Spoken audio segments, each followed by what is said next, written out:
The war in the Middle East is spreading at an incredible speed. On the evening of July 29, a drone struck two vessels already in the Egyptian port of Damietta on the Mediterranean Sea, not far from the Suez Canal. For the first time since the start of the war between the US and Iran, a strike hit a target in Egypt. The significance of this incident is that it happened on the same day when Saudi Arabia publicly joined military strikes together with Washington for the first time. And US Vice President J.D. Vance met with the Saudi Arabian defense minister, who asked to prevent further escalation. But it seems that the escalation is already out of control.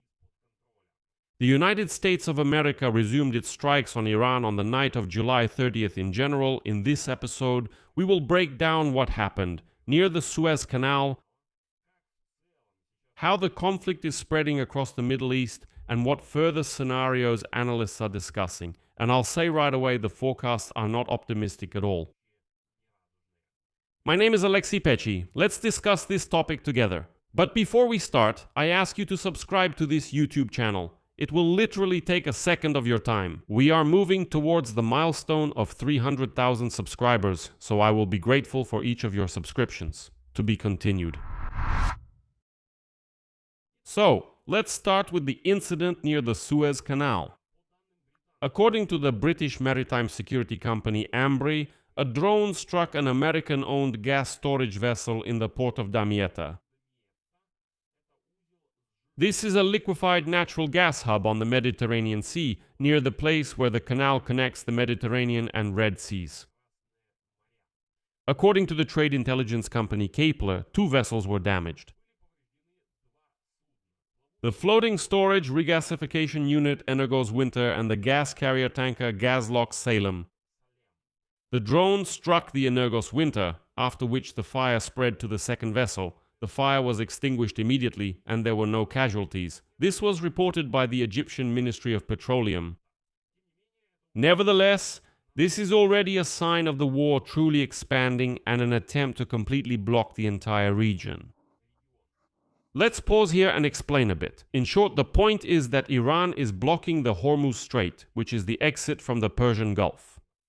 The Yemeni Houthis are blocking the Bab el-Mandeb Strait, which is one of the exits from the Red Sea. And at the same time, someone is attacking tankers in the Suez Canal, which is the second exit from that same Red Sea.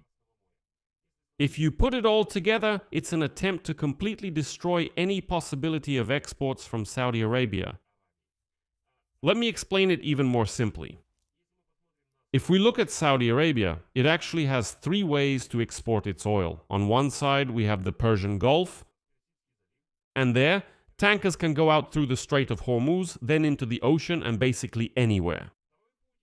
The second route is through the entire country, across all of Saudi Arabia, where a 1,200-kilometer pipeline runs from east to west to the port of Yanbu. This port, Yanbu, is located on the Red Sea. And from the Red Sea, Saudi Arabia has two routes to access the global market, through the Suez Canal or through the Bab el-Mandeb Strait, northward to the Mediterranean Sea, southward to the ocean. And now the situation is such that when Iran blocks the Strait of Hormuz, this side is closed. From this side, the Houthis block the Bab el-Mandeb Strait and only one exit remains, the Suez Canal, and something starts happening there. Why do I say that someone attacked the tankers in the Suez Canal? It's important to clearly state what has been established here and what hasn't. The official statement from the Egyptian government confirms that two ships caught fire as a result of a drone attack, but no one has claimed responsibility for the incident. Who is behind the attack is unknown at the time of this recording. Reuters calls this a potential new front in the war between the US and Iran, but emphasizes that this is the publication's assessment, not an established fact about who carried out the strike. So, since both the Iraqi militias and the Houthis from Yemen have already joined the war, it is becoming more and more difficult to figure out who is attacking what. The strike location's significance comes from its geography. The Suez Canal remains once again the last relatively safe route for exporting Saudi oil. After the Strait of Hormuz became a conflict zone, and the Yemeni Houthis last week declared a naval blockade of Saudi Arabia, putting the alternative route through the Bab el-Mandeb Strait at risk. If the Suez Canal also comes under threat, then Riyadh will have virtually no safe routes left for maritime oil exports. This appears to be exactly what Iran is trying to achieve now. Now let's move on to the bigger picture of the day, because the strike in Damietta, Egypt, is just one of several episodes of the conflict expanding in the Middle East. On July 29, Saudi Arabia publicly joined military strikes together with the United States of America for the first time. According to the New York Times, the joint American-Saudi operation targeted the Iraqi Popular Mobilization Forces, mainly Shiite groups supported by Iran. Washington and Riyadh stated that the strikes were a response to drone attacks on Saudi oil facilities launched from Iraqi territory. According to an American official quoted by the New York Times, about 20 Iranian, not Iraqi, but specifically Iranian, military and technical advisors were killed. The Iraqi Popular Mobilization Forces confirmed strikes on their bases and reported at least 20 fighters killed and 32 wounded. Iraqi Prime Minister Ali Azidi called the joint American-Saudi operation an unacceptable act of aggression. At the same time, Trump said in an interview with Fox News that the strikes were coordinated with the Iraqi government. These two positions, as you can see, directly contradict each other, and it is impossible to determine for sure whether the operation was coordinated. But I should note that this could just be Iraq playing to the public. Since the new Iraqi Prime Minister Azadi was supported by Donald Trump himself, and recently he received him at the White House. That's why I would treat Ali Azadi's statement with skepticism. At the same time, on the night of July 30, the US resumed its own series of airstrikes directly against Iran. The armed forces of the United States of America began a new series of airstrikes, and its Central Command stated, quote, US Central Command forces struck dozens of Islamic Revolutionary Guard Corps targets in Iran, including military command centers, missile and drone weapon facilities, coastal observation and defensive posts, as well as naval facilities. And one of the strikes hit the city of Parinshar in Iran's West Azerbaijan province. According to available information, the missile hit an uninhabited area. There were no reports of casualties. And the reason for the resumption of the strikes was the attack by the Islamic Revolutionary Guard Corps with ballistic missiles on the American military base in Jordan on Wednesday night. Central Command stated that all the missiles were intercepted, and Trump, let me remind you, threatened, quote, to knock the crap out of Iran. Iran's response was similar in form. Tehran announced an attack on 3 tankers that tried to pass through the Strait of Hormuz by what they called an unauthorized route. At the same time, on that same night, according to ship tracking data, for the first time since July 11, a gas tanker controlled by the Qatari company Qatar Energy passed through the strait. And then, the semi-official Iranian agency Fars reported that Tehran had supposedly given permission for this passage, which indicates that Iran still maintains selective rather than total control over the strait. The diplomatic track during this period did not stop, although it yielded no results. According to Reuters sources, Oman presented Iran with a plan for managing the Hormuz Strait, supported by the Gulf countries, which included collecting voluntary payments for using the strait. But Iran rejected this proposal on Wednesday, after which it launched missiles at Jordan. The position of Saudi Arabia itself deserves special attention, as it is trying, to balance between demonstrating strength and avoiding a full-scale war. The fact is that now Riyadh is showing Tehran that it is capable of striking its network of regional proxy forces, without attacking Iran's own territory, but with the aim of establishing deterrence while preserving space for a diplomatic settlement. And now a representative of the Ministry of Defense of Saudi Arabia has stated, "The kingdom declares its commitment to a peaceful settlement and has no intention of escalating tensions, but is ready to respond in the event of any aggression." That is why the incident that occurred almost simultaneously with the strikes on Iraq is so telling. After the joint strikes, the Minister of Defense of Saudi Arabia met on Wednesday in Washington with US Vice President J.D. Vance to persuade Donald Trump's administration not to pursue further escalation of the conflict. This directly points to an internal contradiction in the position of Riyadh. Because on the one hand, the kingdom demonstrates military resolve through strikes against pro-Iranian forces in Iraq via strikes on the Yemeni Houthis.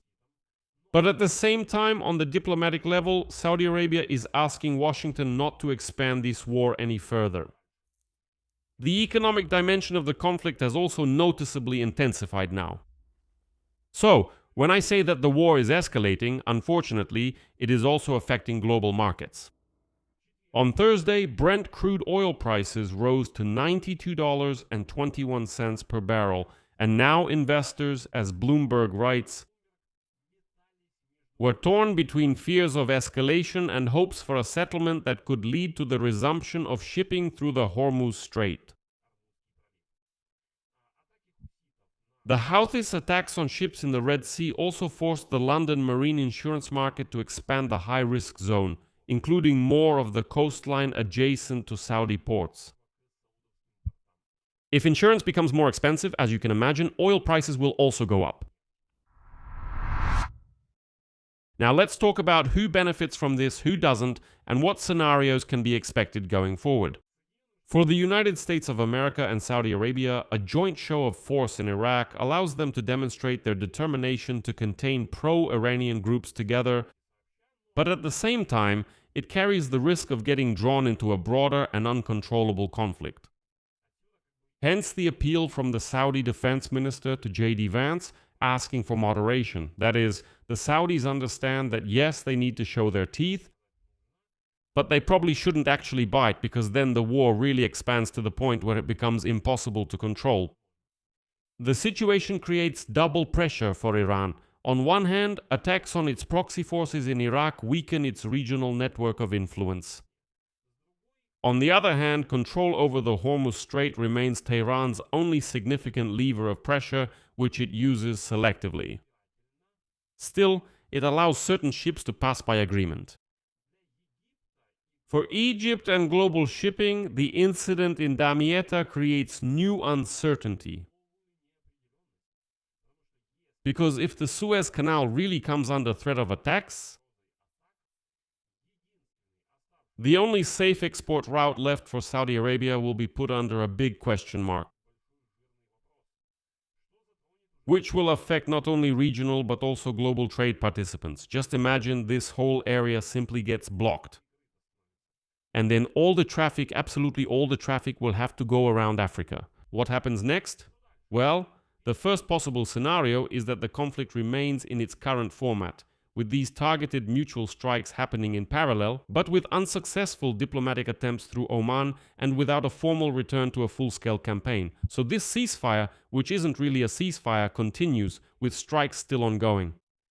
The second scenario is if incidents like this attack in Damietta, Egypt, continue and are clearly linked to one of the warring sides. For example, if the Islamic Revolutionary Guard Corps directly says, "We are the ones striking Egypt," this could force Egypt and other countries that depend on the Suez Canal to take some additional measures to protect shipping, similar to the already implemented expansion of the high-risk zone in the Red Sea. In any case, this means an increase in oil prices. The third scenario is that the escalation may slow down under diplomatic pressure from regional players themselves.